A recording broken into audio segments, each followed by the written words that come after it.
அன்பான நேயரே, யோவேல் வேதப்பாட நிகழ்ச்சிக்கு உங்களை மனமாற வரவேற்கிறோம். இன்று நாம் கேட்க போகும் வசனங்கள் வெறும் தீர்க்கதரிசன வார்த்தைகள் அல்ல. வானத்தை பிளந்து மனித இருதயங்களை தொடும் தேவனின் வாக்குத்தத்தங்கள். பழைய ஏற்பாட்டின் இருளில் ஒளி புகுந்தது போல இங்கே தேவன் புதிய காரியம் ஒன்றை அறிவிக்கிறார். அவருடைய ஆவியை எல்லா மாம்சத்தின் மேலும் ஊற்றுவதாக. இந்த வசனங்கள் நமக்கு ஒரு ஆழமான உண்மையை சொல்லுகிறது. தேவனுடைய ஆவி வரும்போது சாதாரண மனிதர்கள் அசாதாரண காரியங்களை செய்வார்கள். வாலிபர்கள் சொப்பனம் காண்பார்கள், மூப்பர்கள் தரிசனம் காண்பார்கள், குழந்தைகளும் தேவனுடைய சத்தியத்தை சொல்லுவார்கள். இன்று நாம் கேட்க போகும் அந்த ஆவியின் ஊற்றின் ரகசியம் என்ன? அந்த அனுபவம் எப்படி நம்முடைய வாழ்க்கையையும் சபையையும் மாற்றுகிறது? நாம் அந்த ஆவியால் நிரம்பி வாழ்வதற்கான சவால்கள் என்ன? கேட்க ஆவலோடு இருக்கிறீர்களா? தியானிப்போம் வாருங்கள்.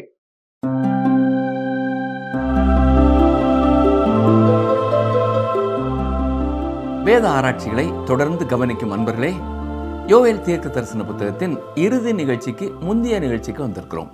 இன்று நாம் யோவேல் 2ஆம் அதிகாரம் 28ஆம் வசனம் முதல் 32ஆம் வசனம் வரை சிந்திக்க போகிறோம். ஏற்கனவே நான் கூறியது போல இஸ்ரவேல் மக்களுக்கு தேவன் கொடுக்க போகிற ஆவிக்குரிய ஆசீர்வாதங்களை குறித்து இந்த பகுதி பேசுகிறது. இந்த பகுதியை படிக்கும் பொழுது யோவேலின் தீர்க்க தரிசனத்தின் இடையிலே நாம் இருக்கிறோம் என்பதை நினைவிலே வைத்திருக்க வேண்டியது அவசியம். அது ஒரு பயங்கரமான வெட்டுக்கிளி வாதையுடன் ஆரம்பமானது. அதை அவர் எதிர்காலத்தில் வர இருக்கும் நாளுடன் ஒப்பிட்டு பார்த்தார்.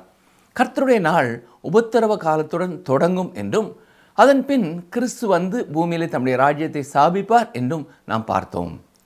27ஆம் வசனத்திலே நாம் பார்த்தது போல தேவனாய கர்த்தர் அவர்கள் மத்தியிலே இருப்பார். தொடர்ந்து அவர் என்ன செய்ய போகிறார் என்பதை பார்ப்போம். வாசிக்கிறேன். யோவேல் 2:28 முதல் 32 வரை. அதற்கு பின்பு நான் மாம்சமான யாவர் மேலும் என் ஆவியை ஊற்றுவேன். அப்பொழுது உங்கள் குமாரரும் உங்கள் குமாரத்திகளும் தீர்க்க தரிசனம் சொல்லுவார்கள். உங்கள் மூப்பர் சொப்பனங்களையும் உங்கள் வாலிபர் தரிசனங்களையும் காண்பார்கள். ஊழியக்காரர் மேலும் ஊழியக்காரிகள் மேலும் அந்நாட்களிலே என் ஆவியை ஊற்றுவேன். வானத்திலும் பூமியிலும் இரத்தம், அக்கினி, புகை ஸ்தம்பங்களாகிய அதிசயங்களை காட்டுவேன். கர்த்தருடைய பெரிதும் பயங்கரமுமான நாள் வரும் முன்னே சூரியன் இருளாகவும் சந்திரன் இரத்தமாகவும் மாறும். அப்பொழுது கர்த்தருடைய நாமத்தை தொழுது கொள்கிறவனவனோ அவன் ரட்சிக்கப்படுவான். கர்த்தர் சொன்னபடி சீயோன் பர்வதத்திலும் எருசலேமிலும் கர்த்தர் வரவழைக்கும் மீதியாயிருப்பவர்களிடத்திலும் ரட்சிப்பு உண்டாயிருக்கும். இந்த குறிப்பிட்ட வேத பகுதியை குறித்து அநேக அற்புதமான காரியங்களை நாம் சொல்ல முடியும். டாக்டர் சார்லஸ் ஃபென்பர்க் என்ற யூத கிறிஸ்தவர் ஒரு சிறந்த எபிரேய மேதை. சின்ன தீர்க்க தரிசன புத்தகங்களை குறித்து பல புத்தகங்களை எழுதியிருக்கிறார். எபிரேய வேத புத்தகத்திலே யோவேல் 2ஆம் அதிகாரம் 28 முதல் 32 வரை உள்ள வசனங்கள் 3வது அதிகாரமாய் பிரிக்கப்பட்டிருக்கிறது. நமக்கு இருக்கிற 3ஆம் அதிகாரம் அதில் 4வது அதிகாரமாய் பிரிக்கப்பட்டிருக்கிறது. அங்கே இது தனி அதிகாரமாய் பிரிக்கப்பட்டிருப்பதாக இருப்பதால் இது மிகவும் முக்கியமான ஒரு பகுதியாய் கருதப்படுகிறது. கவனமாய் இந்த வசனங்களை படித்து பார்க்கும் பொழுது அது தனியான அதிகாரமாய் இருப்பது சிறந்தது என்றே நினைக்க தோன்றுகிறது. இந்த தீர்க்க தரிசனத்தை புரிந்து கொள்ளும் பொழுது இது நிறைவேறும் காலத்தை குறித்து இந்த பகுதியிலே சொல்லப்பட்டிருப்பது மிக முக்கியமான ஒன்று. யோவேல் கர்த்தருடைய நாளை குறித்து பேசிக் கொண்டிருக்கிறார். இப்பொழுது 28ஆம் வசனத்திலே நாம் பார்ப்பது போல அதற்கு பின்பு என்று குறிப்பிடுகிறார். இந்த சத்தியத்தை குறித்து வெளிப்படுத்தும் முதல் தீர்க்கதரிசி இவர்தான். இந்த குறிப்பிட்ட காலத்திலே என்ன நடக்கப் போகிறது என்பதையும் இவரே கூறியிருக்கிறார். இந்த காலம் மகா உபத்திரவ காலத்தோடு ஆரம்பமாகும் என்று கூறுகிறார். எந்தெந்த காலகட்டங்களிலே இவை ஒவ்வொன்றாய் நடைபெறப் போகிறது என்பதை ஓசியா தீர்க்க தரிசனத்திலே நாம் கற்றுக்கொண்டோம். ஓசியா 3ஆம் அதிகாரம் 5ஆம் வசனத்திலே நாம் படித்தது என்ன? மீண்டும் அதை ஞாபகப்படுத்திக் கொள்வோமா? கவனிங்கள், வாசிக்கிறேன். ஓசியா 3:5. பின்பு இஸ்ரவேல் புத்திரர் திரும்பி தங்கள் தேவனாய கர்த்தரையும் தங்கள் ராஜாவாய தாவீதையும் தேடி கடைசி நாட்களில் கர்த்தரையும் அவருடைய தயவையும் நாடி அஞ்சிக்கையாய் வருவார்கள். கடைசி நாட்களில் என்பது இயேசு கிறிஸ்து பூமியில் வந்து தனது ராஜ்யத்தை ஸ்தாபிக்கும் முன்னர் இருக்க போகும் மகா உபத்திரவ காலத்தை குறிக்கிறது. அதுதான் 1000 வருட அரசாட்சியின் ஆரம்ப காலம். இதை நாம் அறிந்து கொள்ளும் பொழுது இப்பொழுது யோவேல் திட்டவட்டமாய் ஒரு குறிப்பிட்ட காலத்தை குறித்து பேசிக் கொண்டிருக்கிறார் என்பது தெரிய வருகிறது. அதாவது கர்த்தருடைய நாளிலே நிறைவேறப் போகும் ஒரு தீர்க்க தரிசனம். அது மகா உபத்திரவ காலத்திற்கு பின் நடைபெறப் போகும் ஒரு நிகழ்வு. இந்த குறிப்பிட்ட காலத்தில்தான் மாம்சமான யாவர் மேலும் தேவன் தம்முடைய ஆவியை ஊற்றப் போகிறார். தீர்க்க தரிசனங்களை எழுதி கொடுத்த வரிசையிலே முதலாவது வருபவர் யோவேல்.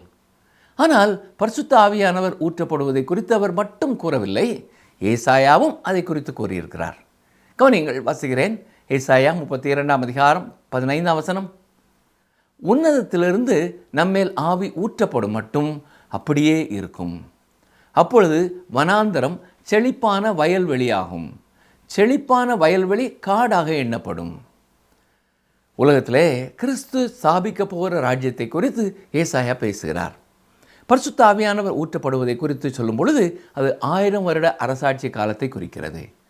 நாம் நினைவிலே கொள்ள வேண்டிய ஒரு முக்கியமான காரியம், எந்த ஒரு தீர்க்கதரிசியும் திருச்சபையை குறித்து பேசவே இல்லை. இஸ்ரவேல் தேசத்தின் கடைசி நாட்களை குறித்து தான் அவர்கள் பேசியிருக்கிறார்கள். எசேக்கியேல் 36 அதிகாரம் 27 வசனத்தை பாருங்கள்.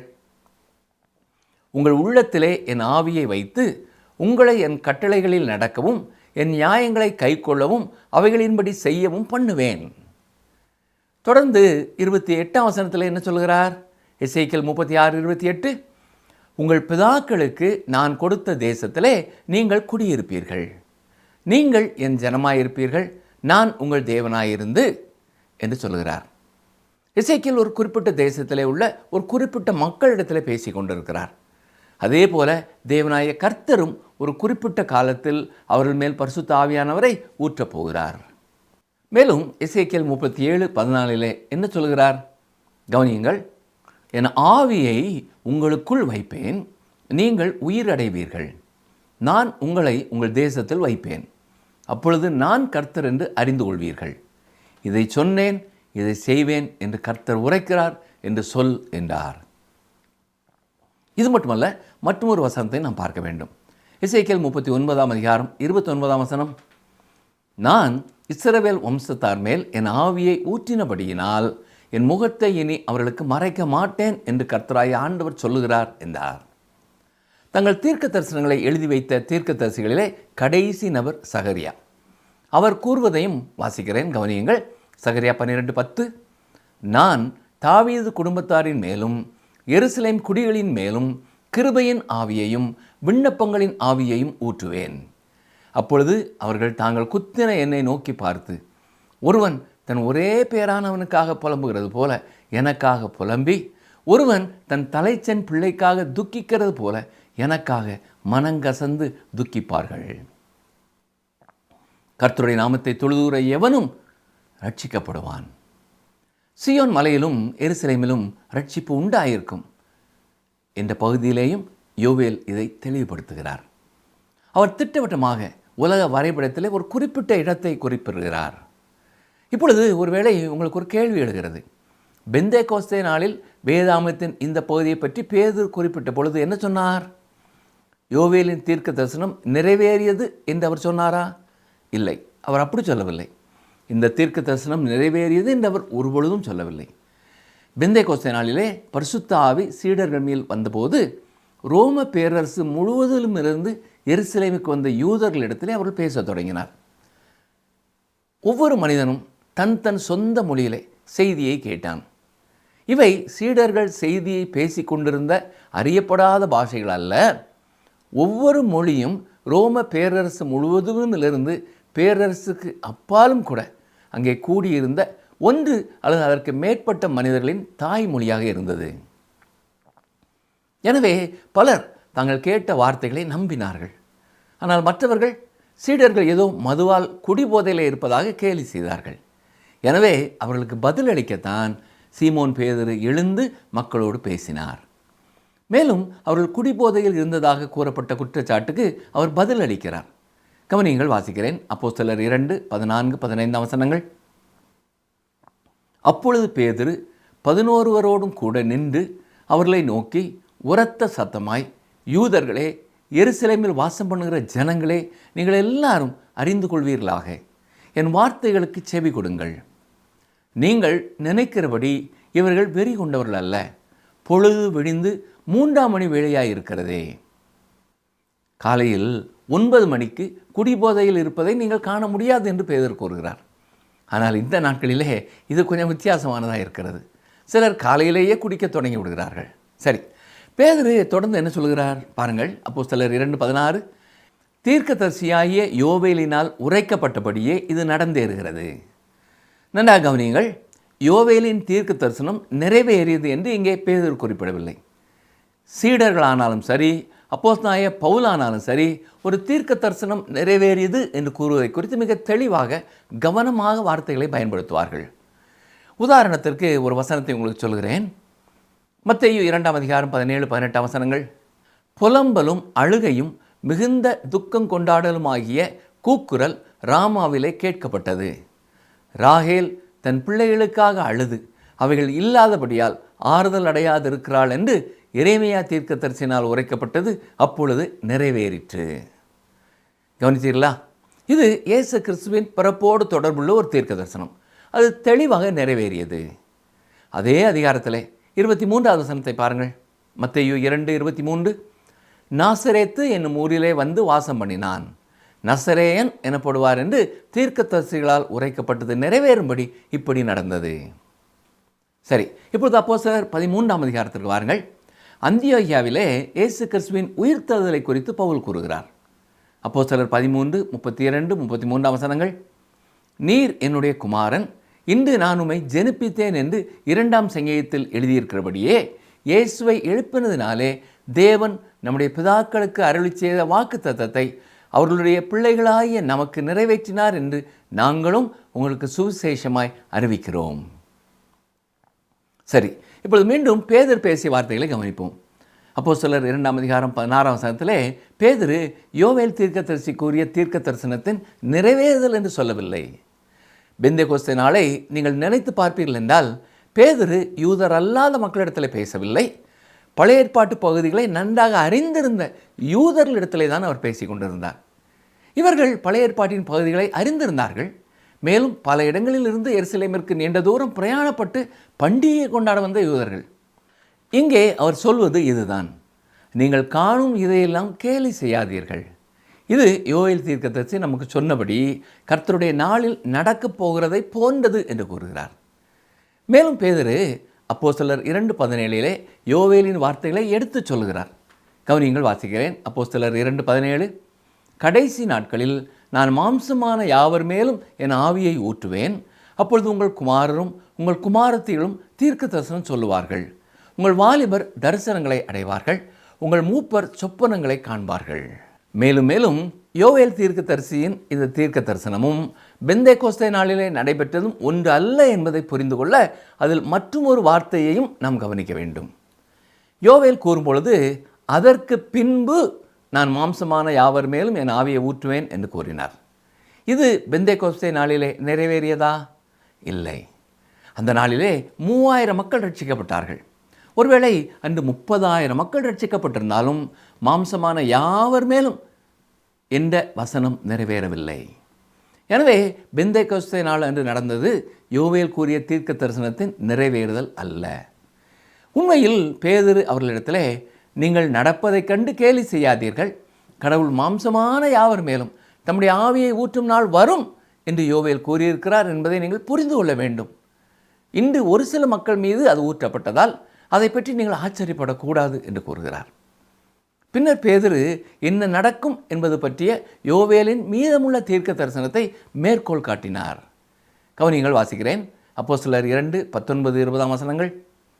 அல்லாமலும் உயர வானத்திலே அற்புதங்களையும் தாழ பூமியிலே இரத்தம், அக்னி, புகைக்காடாகிய அதிசயங்களையும் காட்டுவேன்.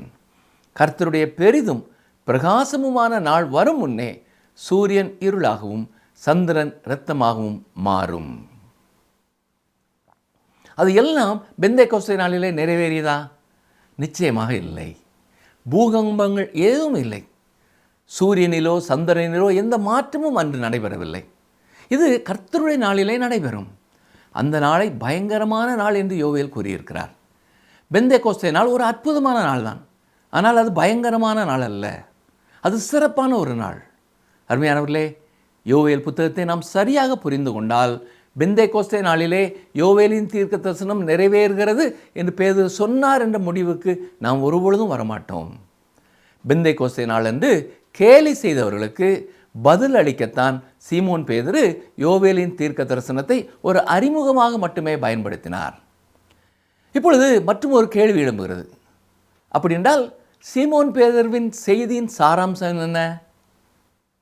பெந்தேகோஸ்தே நாளன்று சீமோன் பேதுருவின் செய்தியின் கருப்பொருள், ஆண்டவராய் இயேசு கிறிஸ்து உயிரோடு எழுப்பப்பட்டார். இயேசு உயிர்த்தெழுதலை முன்னறிவித்திருக்கிற சங்கீதம் 16:8 முதல் 10 வசனங்களை அவர் எடுத்துச் சொல்கிறார். கவனியங்கள், வாசிக்கிறேன். அப்போஸ்தலர் 2ஆம் அதிகாரம் 32-33 வசனங்கள். இந்த இயேசுவை தேவன் எழுப்பினார், இதற்கு நாங்கள் எல்லாரும் சாட்சிகளாய் இருக்கிறோம்.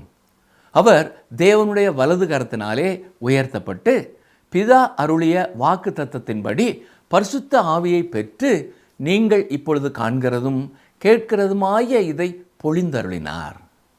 யோவேலின் செய்தியின் முடிவிலும் பேதுருவின் செய்தியின் முடிவிலும் அவர்கள் சொல்ல வருவதெல்லாம் கர்த்தருடைய நாமத்தை சொல்லி கூப்பிடுகிற ஒவ்வொருவரும் ரட்சிக்கப்படுவார்கள். எனவே மிக உன்னதமான ரட்சிப்பு எதிர்காலத்திலே வரப்போகிறது. அழிந்து போகிற அவர்களை விட ரட்சிக்கப்பட போகிறவர்கள் அதிகமாக இருப்பார்கள் என்று கூட நாம் சொல்லலாம். ஊழியராய ஸ்பர்ஜனும் இதையே கூறியிருக்கிறார். இயேசு கிறிஸ்து தம்முடைய ராஜ்யத்தை இந்த உலகத்திலே ஸ்தாபிக்க வரும் பொழுது இந்த உலகம் இதுவரை கண்டிராத அளவு மக்கள் கூட்டம் அவரை நோக்கி திரும்பும். மகா உபத்திரவ காலத்திலேயும் திருச்சபையின் காலத்தை விட பல கோடி மக்கள் கர்த்தரிடமாய் திரும்புவார்கள். அன்று பேதுருவின் செய்தி என்னவென்றால், உயிர்த்தெழுந்த ஆண்டவராகிய இயேசு கிறிஸ்துவே அவர் ராஜாதி ராஜாவாகவும் கர்த்தாதி கர்த்தாவுமாய் இருக்கிறார் என்பதே. அங்கே முக்கியமான காரியம், அவர்கள் எல்லாரும் ஆண்டவராய் இயேசு கிறிஸ்துவை யார் என்று அறிந்து கொள்ள வேண்டும். ஏதோ ஒரு அனுபவத்தை முக்கியத்துவப்படுத்தி ஆண்டவராய் இயேசு கிறிஸ்துவை நீங்கள் அறிந்து கொள்ள வேண்டியபடி அறிந்து கொள்ளாமல் போய்விடக்கூடாது. யோவேல் தீர்க்க தரிசனத்தின் இந்த பகுதி மிக முக்கியமானது தான். ஆனால் அது எதிர்காலத்திலே நிறைவேறப் போகிறது. நிகழ்ச்சியை கவனித்து கொண்டிருக்கிற எனக்கு அருமையான சகோதரனே, சகோதரியை, இந்த நாளின் செய்தி உங்களுக்கு தெளிவானதாய் இருந்திருக்கும் என்று கர்த்தருக்குள் விசுவாசிக்கிறோம். கர்த்தர் தம்முடைய தீர்க்கதரிசியின் மூலமாய் உரைத்த எந்த ஒரு நிகழ்வும் நடைபெறாமல் போவதில்லை. அவர் எல்லாவற்றையும் அதினதின் காலத்தில் நேர்த்தியாய் செய்கிறவர். உங்கள் வாழ்க்கையிலேயும் அவர் செய்வேன் என்று கூறியிருக்கிற எந்த ஒரு காரியத்தை குறித்தும் நீங்கள் நம்பிக்கை இல்லாமல் சோர்ந்து போயிட வேண்டிய அவசியம் இல்லை. ஒருவேளை உங்கள் கணக்குப்படி காலம் பிந்தி கொண்டிருக்கலாம். ஆனால் கர்த்தர் அதற்கென்று வைத்திருக்கிற நேரத்தை வேறு யாரும் மாற்ற முடியாது. அதுபோல அவருடைய வருகையை குறித்தும் அவர் திட்டமிட்டு இருக்கிற காலத்தை யாரும் மாற்றி அமைக்க முடியாது. நாம் அறிந்திருக்கிற வசனங்களின்படி நாம் செய்ய வேண்டியதெல்லாம் ஒவ்வொரு நாளும் அவருக்கு பிரியமாய் வாழ்க்கை நடத்துவதிலே கவனமாக இருக்க வேண்டும். அவருடைய வருகை எப்பொழுது இருந்தாலும் அவரோடு செல்ல நாம் ஆயத்தமாக இருக்க வேண்டும்.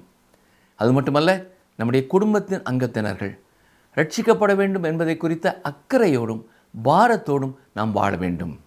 மற்றும் நமக்கு அறிமுகமான அத்தனை பேரும் இயேசுவே இரட்சகர் என்பதை நம்முடைய வாழ்க்கையாலும் வார்த்தையாலும் அறிந்து கொள்ளத்தக்கதான ஒரு வாழ்க்கை வாழ நம்மை நாம் அர்ப்பணிக்க வேண்டும். ஜெபிப்போமா. எங்களை அதிகமாய் நேசிக்கிற எங்கள் அன்பின் ஆண்டவரே, யோவேல் தீர்க்கதரிசியின் மூலமாய் எதிர்காலத்தை குறித்து எங்களுக்கு நினைவுபடுத்தினதற்காக உமக்கு நன்றி செலுத்துகிறோம். நாள் ஒன்று வரப்போகிறது. அன்று நீர் கோடி கோடி மக்களை ரட்சிக்கப் போகிறீர். உமக்கு நன்றி செலுத்துகிறோம். உம்மை துதிக்கிறோம், உம்மை ஸ்தோத்தரிக்கிறோம். மாம்சமான யாவர் மேலும் உம்முடைய ஆவியை ஊற்றப் போகிறீர் ஐயா. உமக்கு ஸ்தோத்திரம் செலுத்துகிறோம். ஆண்டவரே, உம்முடைய இரகசிய வருகைக்கு முன்னதாக இப்பொழுது இதை கவனித்து கொண்டிருக்கிற ஒவ்வொருவரும் தனிப்பட்ட வாழ்க்கையிலே பாவ மன்னிப்பின் நிச்சயத்தையும் ரட்சிப்பின் சந்தோஷத்தையும் பெற்றுக்கொண்டவர்களாய் மட்டுமல்ல, தங்கள் குடும்பத்தில் உள்ள ஒவ்வொருவரையும் கிறிஸ்துவுக்கு நேராய் வழிநடத்தும் கிருபையை தாரும். அவர்கள் வேலை செய்கிற இடங்களிலே, அவர்கள் வாழ்கிற சூழ்நிலைகளிலே கர்த்தாவே, அநேகரை இயேசு இரட்சகர் என்பதை அறிந்து கொள்ள அவர்கள் வார்த்தையாலும் வாழ்க்கையாலும் சாட்சி பகர நேரே உதவி செய்ய வேண்டும் என்று சொல்லி நாங்கள் செபிக்கிறோம். எங்களுடைய முயற்சி அற்ப பிரயோஜனம் உள்ளது என்பதை நாங்கள் அறிந்திருக்கிறோம். ஆனால் நாங்கள் விதையாகிய வசனத்தை விதைக்கிறோம். பரிசுத்த ஆவியானவரே, நீர் தொடர்ந்து கிரியை நடப்பித்து அநேகர் தன்னுடைய வாழ்க்கையிலே இயேசுவே இரட்சகர் என்பதை திட்டமும் தெளிவுமாக தனிப்பட்ட விதத்திலே அறிந்து கொள்ள, உம்மை ஏற்றுக்கொள்ள, உமக்கு கீழ்ப்படிய தங்கள் வாழ்க்கையை உமக்கு ஒப்பு கொடுக்க நேரே உதவி செய்யும், கிருபை செய்யும். தொடர்ந்து இந்த வேத வசனங்கள் எங்கள் இருதயத்திலே தங்கி இருக்கவும், இதை அநேகரோடு நாங்கள் பகிர்ந்து கொள்ளவும் எங்களுக்கு நீர் உம்முடைய கிருபையை தர வேண்டும் என்று கேட்கிறோம். இயேசு கிறிஸ்துவின் வல்லமையுள்ள நாமத்தினாலே மனத்தாழ்மையோடு ஜெபிக்கிறோம் பிதாவே, ஆமென்.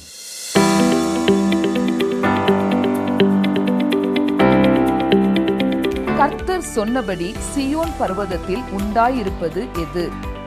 கர்த்தர் சொன்னபடி சீயோன் பர்வதத்தில் உண்டாயிருப்பது எது? ஆப்ஷன் ஏ ரட்சிப்பு, ஆப்ஷன் பி மன்னிப்பு, ஆப்ஷன் சி அன்பு.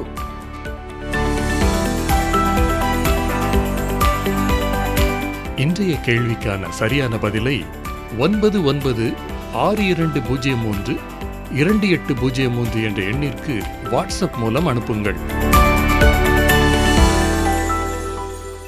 அன்பானவர்களே, இன்று நாம் கேட்ட இந்த வசனங்கள் யோவேலின் காலத்திற்கு மாத்திரமல்ல, இது காலத்தின் எல்லைகளை கடந்து நம்மை தொடும் தேவனுடைய வாக்குத்தத்தம். மனிதனின் வறண்ட இருதயத்தில் தேவன் புதிய மழையை ஊற்றுகிறார், ஆவியின் மழை. அது சாதாரண மழை அல்ல, ஜீவனை தூண்டும், சாட்சியை எழுப்பும், இருளை ஒளியாக்கும் மழை. இந்த ஊற்றின் போது தேவன் எவரையும் தவிர்க்கவில்லை. வயதோ நிலைமையோ சமூகமோ எதுவும் இல்லை. அவர் எல்லா மாம்சத்தின் மேலும் தம் ஆவியை ஊற்றுகிறார். இன்று கர்த்தர் நம்மை அழைக்கிறார். நான் உன்மேல் என் ஆவியை ஊற்ற விரும்புகிறேன், நீ எனக்கு இடம் கொடுப்பாயா? அந்த ஆவியின் அபிஷேகத்தை பெற்றுக்கொள்ள நம்முடைய இருதயம் திறந்திருக்கிறதா? நம்முடைய சபை விழித்திருக்கிறதா? நம்முடைய தலைமுறை ஆயத்தமாக இருக்கிறதா? இது நம்மை விழிப்பூட்டும் நேரம். ஆவியின் அபிஷேகத்தை பெற்றுக்கொள்வோம். கர்த்தர் உங்கள் ஒவ்வொருவரையும் ஆசீர்வதிப்பாராக. இந்த நிகழ்ச்சி உங்களுக்கு பிடிச்சிருக்கா? அப்ப இப்பவே மிஸ்டர் கால் கொடுங்க. பரிசு வெல்றது நீங்களாவும் இருக்கலாம்.